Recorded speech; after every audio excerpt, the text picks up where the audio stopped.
Hey, it's Wes with Your Concepts. Today we're going to cover a few different options to increase the overall traction of your Ignite Design RC gas truck in low grip conditions, or if you're running a higher output nitro engine. So without further ado, let's get started. So the first new option available is these 0.9mm clutch springs, which you can use either in the 3-shoe clutch for very low grip conditions, and if you're running a lower horsepower nitro engine, you can certainly run the 3-shoe clutch, which composite shoes. It'll increase traction running the 0.9 springs, or preferably if you're running the 2-shoe aluminum clutch, use the black shoes as well as the 0.9mm springs. This is just going to mellow out some of the bottom end of your engine, and it'll overall give you a lot more traction at the lower speeds coming out of corners. Another option is to run a steel spur gear. So this is the kit 64 tooth composite spur gear with the HD slipper pads. As you can see, these are new V2 slipper pads. These are a little bit more heat resistant and they stay more consistent throughout a run. Another option is a steel spur gear. This is also 64 tooth. Now it's got a lot of weight to it and it helps out a little bit with traction in low traction conditions. This is a hot racing part number. I'll put all the part numbers in the video description. All right, the next option we're going to talk about is actually an Arrma part number. It's a 57 tooth composite spur gear, 32 pitch, which is exactly what we need.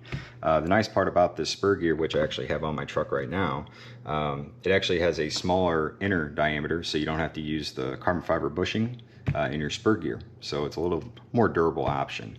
The one caveat is you have to run these slipper pads. They're associated slipper pads, the V2s, and I will put this part number in the video description.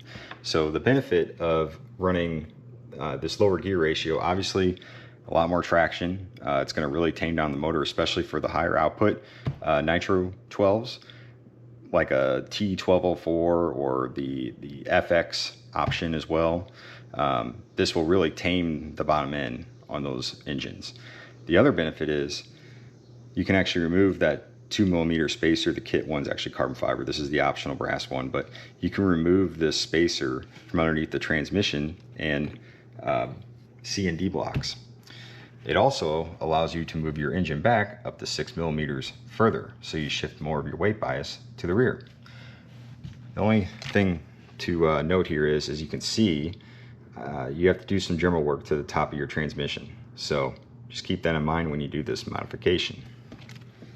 So the one thing I do recommend, if you're going to do this, I would probably get the heavy duty slipper spring, especially with the lower gear ratio. It's just going to have a lot of load on that slipper. So it'd be helpful to have a more consistent slipper setting using the HD slipper spring. So there you go. I will put the part numbers in the video description. All right, that's a wrap on that one. Appreciate you guys sticking through here to the end, and if you enjoyed this video, smash the like button, give me a subscribe, and I'll see you on the next one.